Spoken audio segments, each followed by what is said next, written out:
Halo sahabat sekalian, selamat datang kembali di channel kita, tempat kita belajar teologi reform dengan cara yang hidup, interaktif, dan filosofis. Pernahkah kalian merenungkan bagaimana alam semesta ini berjalan begitu tertib? Gravitasi, orbit planet, gelombang laut, semuanya bekerja dalam aturan yang sempurna. Siapa yang menetapkannya? Siapa yang menegakkan hukum ini? Jawabannya sederhana, namun mendalam. Allah sendiri. Allah memerintah alam semesta dengan hukum. Bukan hukum yang berdiri sendiri, bukan aturan yang dia harus taati, tapi hukum yang mengekspresikan kehendak dan karakternya. Allah adalah standar moral tertinggi. Apa yang dia lakukan selalu benar. Apa yang dia tetapkan selalu adil. Tidak ada yang sembarangan. Tidak ada yang asal-asalan. Setiap tindakannya sempurna.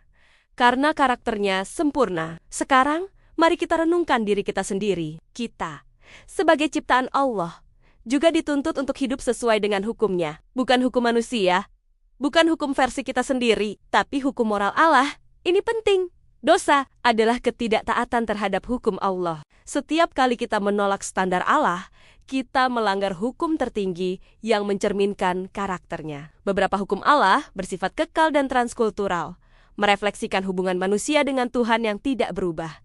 Misalnya, 10 hukum itu tetap berlaku sepanjang zaman. Beberapa hukum lain bersifat historis, seperti aturan makanan atau upacara bangsa Israel. Ini menunjukkan Allah juga memerintah sesuai konteks sejarah, tapi hanya Dia yang berhak membatalkan hukum itu. Kita tidak memiliki otoritas untuk meniadakan hukum Allah. Mari kita bahas istilah penting.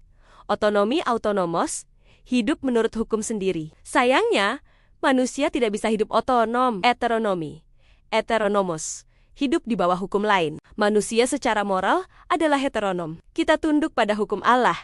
Theonomi theos nomos, hidup di bawah hukum Allah. Inilah kondisi yang seharusnya kita jalani. Allah tidak hanya menetapkan hukum untuk mengekang kita. Ia menanamkan hukum moral Nia dalam nurani manusia dan menegaskannya melalui firman-Nya. Jadi, kita memiliki pedoman ganda, Alkitab, dan hati nurani. Keduanya menuntun kita untuk hidup benar di hadapan Allah. Ringkasnya, Allah memerintah alam semesta dengan hukum, termasuk hukum moral. Allah memiliki otoritas untuk menuntut kita hidup benar. Allah bertindak selalu sesuai dengan karakter Nia yang sempurna. Hukum moralnya tercermin dalam nurani manusia dan firman Allah. Hanya Allah yang berhak membatalkan hukumnya. Pertanyaan untuk kalian, teman-teman, apakah kita sudah benar-benar hidup di bawah teonomi, tunduk pada hukum Allah? Atau masih sering mencoba hidup otonom? Apakah kita membiarkan firman Allah membimbing setiap keputusan hidup kita? Sahabat, inilah inti ajaran reform.